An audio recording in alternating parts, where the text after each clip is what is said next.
তো আপনারা বিশ্বাসই করতে পারবেন না, কাঁচা আম দিয়ে মাত্র 5 মিনিটে এত সুন্দর কিন্তু আমসত্ত্ব বানিয়ে নিতে পেরেছি। আর কতটা সুন্দর হয়েছে দেখুন। বানানো মাত্রই কখন শেষ হয়ে যাবে আপনারা বুঝতেই পারবেন না। নমস্কার বন্ধুরা, আমার চ্যানেলে আপনাদের সবাইকে স্বাগত। কোনো রকম রোদে দেওয়ার ঝামেলা ছাড়াই ইনস্ট্যান্ট আমসত্ত্ব বানাবো মাত্র 10 মিনিটের মধ্যে। দিনের পর দিন রোদে দেওয়ার একটা ঝামেলা থেকেই যায়, তো সেটার থেকে বিরত থেকে আজকে বানাবো একদমই 10 মিনিটের মধ্যে আমসত্ত্ব। কিভাবে বানাচ্ছি আপনারা দেখতে থাকুন। আমসত্ত্বটা বানানোর জন্য এখানে দুটো বড় সাইজের আম নিয়েছি। আমগুলোকে খোসা ছাড়িয়ে নিচ্ছি।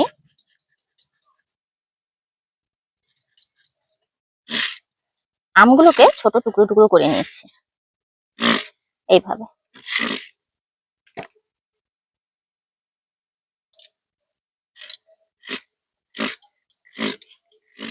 যেমন তেমন করে টুকরো টুকরো করে নিচ্ছে। আর এখানে কিছু আটির অংশ আছে, তো সেগুলোও আমি একটু নিয়ে নেব।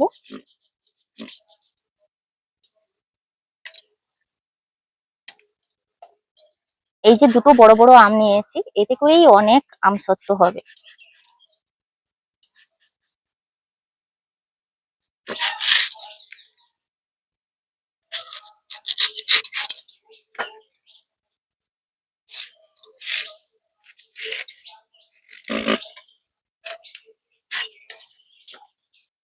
দেখুন আমগুলো এইভাবে টুকরো টুকরো করে নিয়েছি। এবার আমি এই মিক্সি জারের মধ্যে আমগুলো নিয়ে নেব, আমের টুকরোগুলো।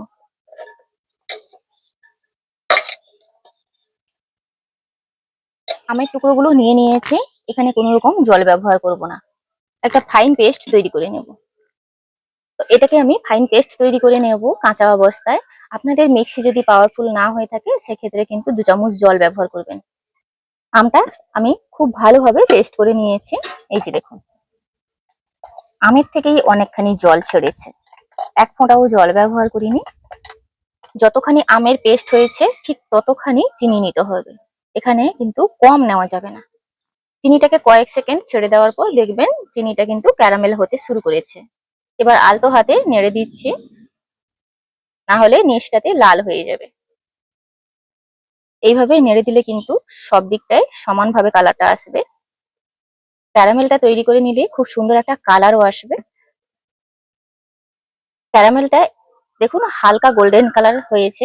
এই পর্যায়ে কিন্তু আমের পেস্টটা দিয়ে দেব, আর খুব সাবধানে একটু দিতে হবে।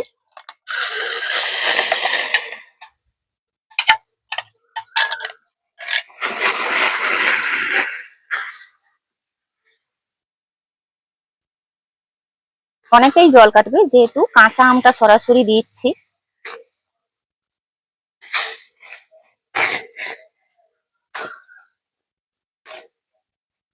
অনবরত এইভাবে নাড়তে হবে। প্রথমের দিকে ক্যারামেলটা একটু জমাট বাঁধলেও পরের দিকে কিন্তু খুব সুন্দরভাবে মিলিয়ে যাবে।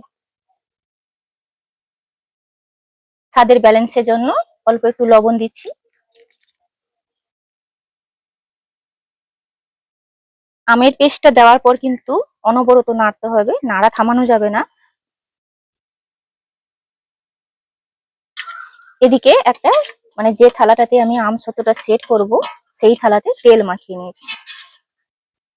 ক্যারামেলের উপরে আমের পেস্টটা দিয়ে 5-7 মিনিট নাড়াচাড়া করলেই কিন্তু আমসত্ত্বের পাকটা ঠিকঠাক ভাবে হয়ে যাবে। সরাসরি চিনির সঙ্গে আমের পেস্টটা দিলে একটু সময় বেশি লাগে, আর ক্যারামেলের মধ্যে আমের পেস্টটা যেহেতু দিয়েছি সে কারণে কিন্তু খুবই অল্প সময়ের মধ্যে এটা হয়ে যায়। তো আপনাদেরকে একটু কাছ থেকে আমি দেখিয়ে দিই। আমসত্ত্বটা ঠিক এইভাবে ফুটবে, যখনই ফুটবে ভেতর দিয়ে বাষ্প বেরোবে। এই পর্যায়ে বুঝতে হবে যে আমসত্ত্বের পাকটা পুরোপুরি হয়ে গেছে। আর কড়াই থেকে কিন্তু দেখুন, কড়াইতে কোনোভাবে লেগে যাবে না, কড়াই থেকে আপনি এইভাবে ছেড়ে আসবে। এই পর্যায়ে নামিয়ে নেব।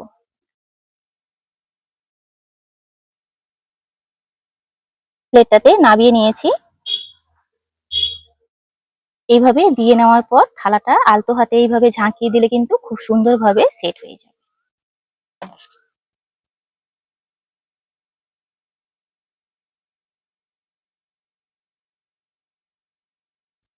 এইভাবে আমসত্ত্বটা থালার মধ্যে সেট করে নিয়েছি। যতক্ষণ পুরোপুরি ঠান্ডা হতে সময় লাগে ওইটুকুনি সময় দিতে হবে। আপনারা ফ্রিজে রেখেও কিন্তু ঠান্ডা করে নিতে পারেন, সেক্ষেত্রেও কোনো সমস্যা নেই। যত দ্রুত তাড়াতাড়ি ঠান্ডা করে নিতে পারবেন তত সুন্দর কিন্তু মানে জমে যাবে। নর্মাল করে 15 মিনিটের জন্য আমি ফ্রিজে রেখে একটু ঠান্ডা করে নিয়েছি। তো আপনাদেরকে দেখাই, এই সাইড গুলো ছুরি দিয়ে ছাড়িয়ে নিচ্ছি। এই যে দেখুন কত সুন্দরভাবে ছেড়ে আসছে। এবার আমি এই প্লেটের মধ্যে পিস করে কেটে নেব।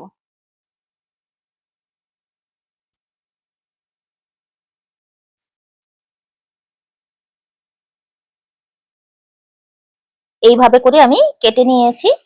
তো আপনারা কিন্তু যে যার মতন করে শেপটা দিয়ে নেবেন। এইভাবে করে আমি লম্বা লম্বা করে কেটে নিয়েছি। দেখুন কত সুন্দর হয়েছে, পেছনটাও কত সুন্দর হয়েছে, একদম জেলির মতন হয়েছে। একটা প্লেটে নামিয়ে নিচ্ছি।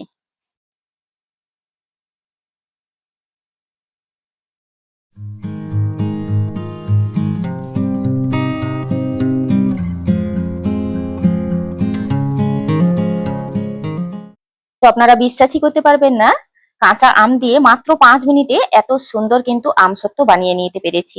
আর কতটা সুন্দর হয়েছে দেখুন, বানানো মাত্রই কখন শেষ হয়ে যাবে আপনারা বুঝতেই পারবেন না। তো আপনারা দেখলেন 10 মিনিটের মধ্যে ইনস্ট্যান্ট আমসত্ত্ব। এগুলোকে আমসত্ত্ব বলা যায় না, এগুলোকে ম্যাঙ্গো বার বলা হয়। কারণ কি, এত তাড়াতাড়ি আমসত্ত্ব কখনো তৈরি হয় না। আমসত্ত্ব মানে একটু একটু রোদ খাওয়াতে হয়। আর সারা বছর সংরক্ষণ করতে চাইলে তো একটা তো রোদ খাওয়াতেই হবে, যতই ফ্যানের হাওয়ায় শোকানো হোক না কেন। তো আজকের ভিডিওটি এখানেই শেষ করছি। দেখা হচ্ছে পরবর্তী একটা নতুন পর্বে। ভিডিওটি ভালো লাগলে লাইক শেয়ার কমেন্ট করবেন। আপনারা সবাই ভালো থাকবেন, সুস্থ থাকবেন, সাবধানে থাকবেন।